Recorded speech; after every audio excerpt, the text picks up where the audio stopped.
Buli lukya abanoonyi b'obubudamu abasoba mu 200 bayingira eggwanga nga bava mu mawanga agatuli ku muliraano okuli South Sudan, DR Congo, Rwanda, Burundi, Somalia n'amalala. Entalo mu mawanga ago nga ziba ku butakkaanya mu byobufuzi, enjawukana mu mawanga n'obutabanguko obulala bye bisinza okuviirako bannansi bangi okudduka ebibambulira okujja okunoonya obubudamu mu Uganda. James Tambura ow'emyaka 28 nga omunoonyi wa bubudamu okuva mu ggwanga lya South Sudan agamba nti okulanagana mu ggwanga lyabwe wakati w'abayeekera ba Riek Machar n'omukulembeze aliko Salva Kiir bwe byamuviirako okudduka okuyingira kuno oluvannyuma lw'abamu ku b'enganda ze okuwambibwa nga n'abalala battibwa.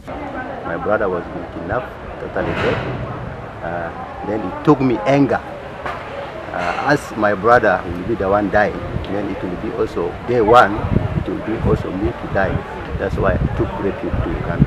Ono agamba nti mukadde kano ali mu nkambi y'abanoonyi b'obubudamu mu Arua, kyokka ng'embeera gye balimu nayo teyeeyagaza yadde nga si mwetegefu kudda mu ggwanga lyabwe. The environment, there is no land for us to cultivate, and there is even the food UNHCR is giving to us is also very small.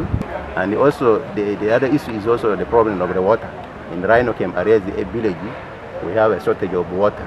Mu bimu ku bisuubira okubaganyizibwako ebirowoozo mu lukuŋŋaana y'engeri y'abakulembeze mu mawanga ga Afrika gye basuubira okumalawo obutabanguko mu mawanga gaabwe kubanga kyeraze lwatu nti bwe businza okuviirako bannansi okuwaŋŋangukira mu mawanga amalala.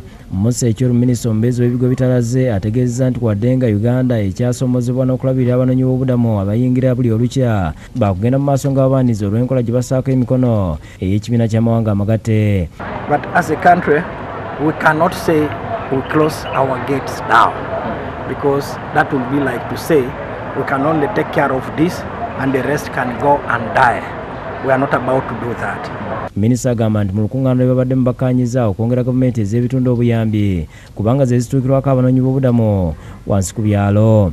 That it is important to enhance the capacity of the local governments. The local governments must be supported because they are actually the frontline institutions that manage refugees. Their capacity must be built and more resources be added unto them. That is what we have agreed, and it is going, I'm sure, to come in the final outcome position of the summit. Yakulira ebyemirimu mu disitulikiti y'Eyumbe Jacob Batemyeto ategeeza nti disitulikiti y'Eyumbe erimu abanoonyi b'obubudamu 27,200 kyokka nga obuyambi bwe balina bw'abantu batono ddala. Kakati abantu bano tulina okubaweereza wamu n'abantu baffe bwe tuweereza bulijjo.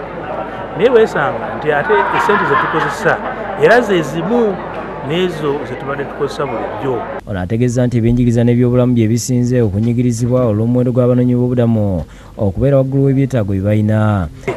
Kati ne weesanga nti kati eddala teritumala olw'okubanga tulina okuligabanya wakati w'abantu Abannayuganda nabo n'abavudde e Sudan.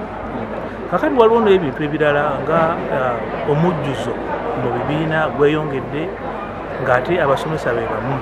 Uganda wetwogerera erimu abanoonyi b'obubudamu akadde kamu 2,000 kyokka nga ku bano 900 bava mu ggwanga lya South Sudan ekikola ebitundu 75 ku buli 100.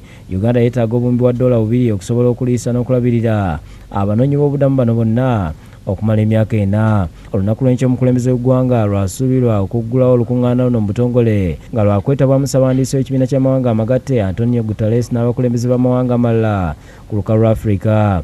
Julius Kafuluma yakusakidde Gwen ku lwa Bukedde TV.